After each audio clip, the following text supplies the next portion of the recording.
Olá, amigos. Recebemos nos estúdios da Pontifícia Universidade Católica o professor Daniel Alt da Silva, mestre em Direito, professor convidado do pós-graduação, especialização aqui na PUC em Direito de Família e associado ao Instituto Brasileiro de Direito de Família.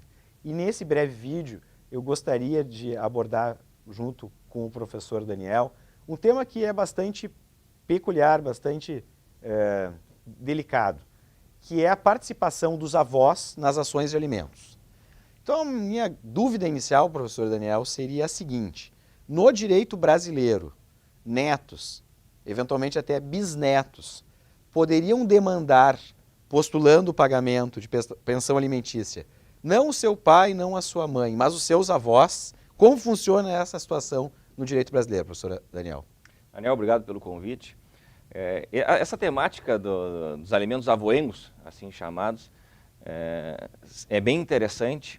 E no que diz respeito a esse encargo alimentar, que tem a ver com a solidariedade familiar, o princípio da solidariedade familiar aplicada em concreto, é possível sim, a resposta é afirmativa, que esses avós sejam demandados para que prestem esses alimentos, mas a gente não pode deixar passar em branco a ideia de que a primeira obrigação é dos pais.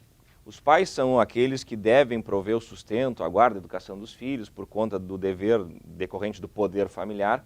Só que, uma vez esgotada esta possibilidade, é possível sim aí que se busque a obrigação alimentar dos avós, que tem caráter subsidiário e complementar. Ou seja, subsidiário porque ele só vem depois de esgotados os meios da fonte principal, que são os pais. E complementar porque eles não vêm a trocar a função do pai pela deles nesses alimentos. Eles vêm, como o nome diz, para complementar aquele valor que já está devidamente regulamentado e arbitrado para que aquele genitor faça.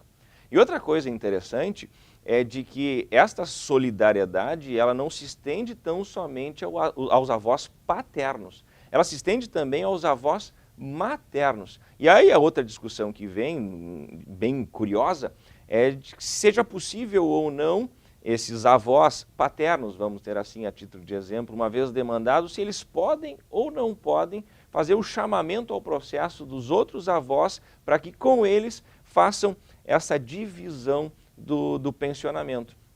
E dentro do nosso Tribunal de Justiça também existe posições antagônicas, uma que rechaça essa possibilidade, dizendo, e eu até concordo, que não se trata de um litisconsórcio passivo necessário, que uma obrigação ela é uma obrigação divisível.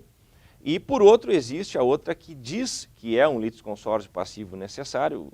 Eu não concordo com o argumento deles, mas concordo até mesmo contigo, Daniel, que fala da possibilidade desse chamamento vir à tona, mas como uma forma de chamamento atípica, para que essa obrigação, dentro daquele mesmo processo, seja discutido e se veja, também observando o binômio necessidade e possibilidade, qual o valor que cada um desses avós vai dar a título de prestação alimentar. Até porque, como só ia acontecer, a renda desses avós normalmente é divergente, nunca são iguais.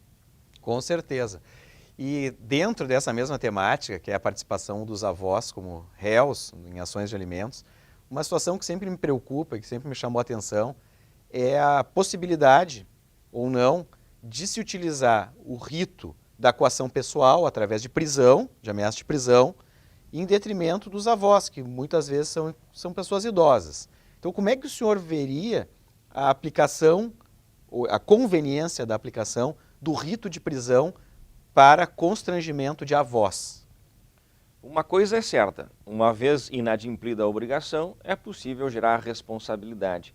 No entanto, como muitas vezes esses avós são idosos, eles gozam também da proteção do Estatuto do Idoso.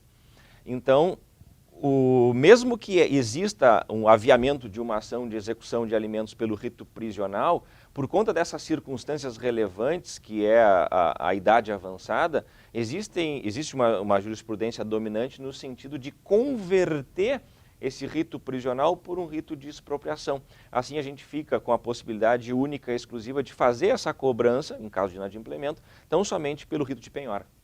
Muito bem, bem interessante.